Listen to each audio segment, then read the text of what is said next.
અને મારો આજનો વિષય છે ચૂંટણીમાં મતદાનનું મહત્વ. તો પ્રથમ તો આદરણીય મંચને મારા નમસ્કાર. માનનીય અધ્યક્ષશ્રી, ઉપસ્થિત તમામ મહાનુભાવો અને મારા પ્રિય મિત્રો, તમામનો આજના આયોજિત યુથ એસેમ્બલી કાર્યક્રમમાં હું હાર્દિક સ્વાગત કરું છું. આજે હું એક સરળ પરંતુ ખૂબ જ મહત્વના પ્રશ્નથી શરૂઆત કરી રહી છું કે આપણે જો મતદાન ના કરીએ તો આપણા માટે નિર્ણયો કોણ કરશે? એવા નિર્ણયો કે જે સામાન્ય વ્યક્તિ પોતાના રોજિંદા જીવનમાં લઈ શકતો નથી. એવા નિર્ણયો કે જે સમગ્ર રાજ્ય અને દેશના વિકાસને દિશા આપે છે. એવા નિર્ણયો કે જે લાખો લોકોના ભવિષ્યને અસર કરે છે.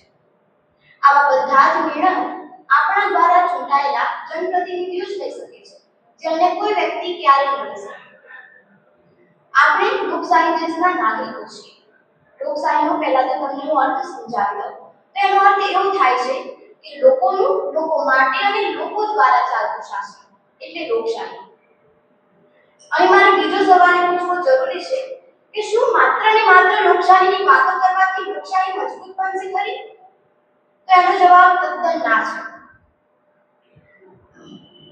આપણે જે લોકશાહી દેશના નાગરિકો છીએ, તો સૌથી પહેલા તો એક વાત આપણે સમજી લઈએ કે અત્યારે જે ઇલેક્શન થઈ રહ્યા છે, જે ચૂંટણીઓ થઈ રહી છે, એ તમામ વિશે આપ સૌ જાણકાર હશો. પરંતુ સૌથી મહત્વની વાત કે સૌથી પહેલા ચૂંટણી ક્યારે થઈ, શા માટે ચૂંટણી થઈ અને ચૂંટણી કરવાની શા માટે જરૂર પડી? તો હું તમને ટૂંકમાં સમજાવી દઉં કે ભારતને 1947 માં આઝાદી મળ્યા પછી દેશને લોકશાહી પદ્ધતિથી ચલાવવા માટે સૌપ્રથમવાર સામાન્ય ચૂંટણી યોજાઈ હતી અને ભારતના લોકોએ પ્રથમવાર મતદાન કરીને પોતાની સરકાર પસંદ કરી અને દુનિયાને બતાવ્યું કે ભારત દેશ એક મજબૂત લોકશાહી દેશ બની શકે છે. ત્યાર પછી સૌથી પહેલા તો એ સમજીએ કે આપણે આ તમામ લોકો બેઠા છે, એમાંથી કોઈને તો એવો વિચાર આવ્યો હશે કે હું મતદાન નહીં કરું તો શું થઈ જશે? તો હું તેનો તમને જવાબ આપું કે આપણે જો મતદાન નહીં કરીએ તો લોકશાહી નબળી પડી જશે. ચૂંટણીમાં જ્યારે ઓછું મતદાન થાય તો એ સમયે સાચા નેતાઓ ક્યારેય મળી શકશે નહીં. તેમજ સંગઠિત અને સ્વાર્થ માટે કામ કરનારા લોકો આરામથી સત્તામાં આવી જશે. એના પછી સરકાર લોકોની સાચી ઈચ્છાને પ્રતિબિંબિત કરી શકતી નથી, એટલે કે લોકોની ઈચ્છાને સમજી શકતી નથી, જાણી શકતી નથી. તો ચૂંટણીમાં મતદાન ન કરવું એ પોતાના હક અને જવાબદારી બંનેથી જાણી જોઈને દૂર ભાગવું અને દેશના ભવિષ્યને એવા લોકોના હાથમાં સોંપી દેવું કે જેના નિર્ણયોથી આપણું ભવિષ્ય ખતરામાં આવી જાય. તો આ તમામ જે આપણે નિર્ણયો લઈએ છીએ, મતદાન ન કરીએ અને ઘરે બેસી જઈએ, તો એ તમામ બાબતો એવી છે કે આપણે જાતે પોતાના પગ ઉપર કુહાડી મારીએ છીએ અને જેનું પરિણામ આપણે લાંબા ગાળે ભોગવવું પડે છે. આ વાત તો આપણે સમજી લીધી, પરંતુ ઘણા એવા લોકો હશે કે મારા એક મતથી શું ફરક પડી જશે? આ વખત નહીં તો આવતી વખતે અમે મત આપીશું. અમે ક્યાં બેસી રહ્યા છીએ? અમે મતદાન નહીં કરીએ તો શું ફરક પડી શકે? પરંતુ એ તમામ લોકોનો મારો એક જ જવાબ છે કે ભૂતકાળમાં એવા ઘણા કિસ્સા બનેલા છે કે જેમાં માત્ર ને માત્ર એક મતથી પાર્ટી હારી પણ જતી હોય છે અને જીતી પણ જતી હોય છે.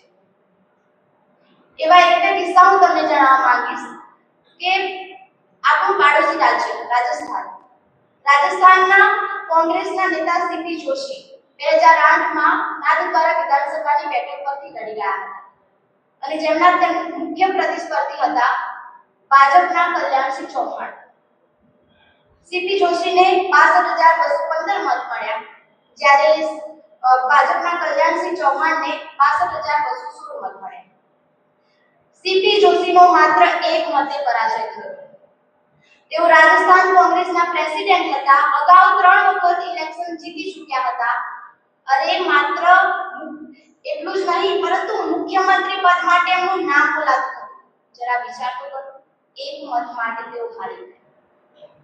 બીજો એક એવો જ કિસ્સો તમને જણાવું કે 2004માં કર્ણાટક વિધાનસભાની બેઠક પરથી AR કૃષ્ણમૂર્તિ અને એમના હરીફ ઉમેદવાર ધ્રુવ નારાયણ એમને ઉમેદવારી નોંધાવી હતી અને AR કૃષ્ણમૂર્તિને આ ઇલેક્શનમાં 40,751 મત મળ્યા જ્યારે ધ્રુવ નારાયણને 40,752.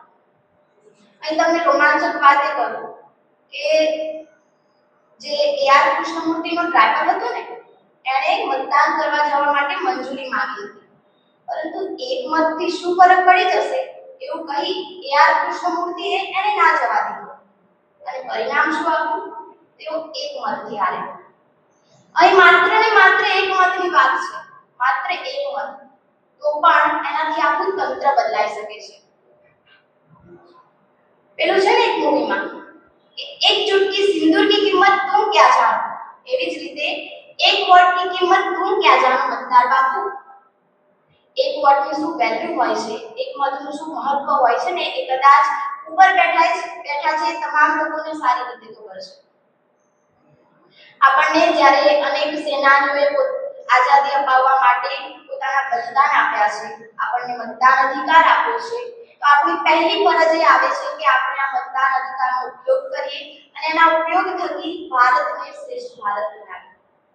તો હું છેલ્લે તમને એટલું જ કહેવા માંગુ છું કે જે લોકોની 18+ ઉંમર થઈ ગઈ છે, જે લોકોનું ચૂંટણી કાર્ડ આવી ગયું છે, તમને મતદાન અધિકાર મળ્યો છે, તો આ મતદાન અધિકારનો ઉપયોગ કરજો અને પોતાના માટે યોગ્ય નેતા પસંદ કરજો. જય હિન્દ, જય ભારત.